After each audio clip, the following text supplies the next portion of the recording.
আল্লাহ পাক তার প্রতি রহম করুন যে আমার এই কথাগুলোকে অন্যের কাছে পৌঁছে দিবে। নবীজির ভাষণ। এরপর নবীজি বলছেন, জেনে রাখো নিশ্চয়ই তোমাদের পরস্পরের, মুসলিমদের পরস্পরের সম্পদ, পরস্পরের রক্ত, পরস্পরের এই যে জান মাল ইজ্জত, এগুলো একে অপরের জন্য হারাম।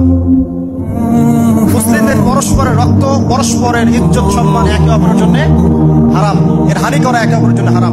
ঠিক যেমন আজকের এই দিন হারাম, এই শহর হারাম, এই মাস হারাম। নবী করিম সাল্লাল্লাহু আলাইহি ওয়াসাল্লাম বলছিলেন, জেনে রাখো তিনটা বিষয়ে যেন তোমাদের অন্তর কখনো খেয়ানত না করে। তিনটা বিষয়ে তোমাদের অন্তর যেন কখনো খেয়ানত না করে। এক, তোমরা যে কাজটাই করবা শুধু আল্লাহ পাকের সন্তুষ্টির জন্য করবে। তোমরা যে কাজই করবে শুধু আল্লাহর সন্তুষ্টির জন্য করবে। তোমাদের শাসক বর্গের কল্যাণ কামনা করবে। তোমাদের শাসক বর্গের কল্যাণ কামনা করবে। 3 নাম্বার, মুসলিমদের জামাতকে আঁকড়ে ধরে রাখবে।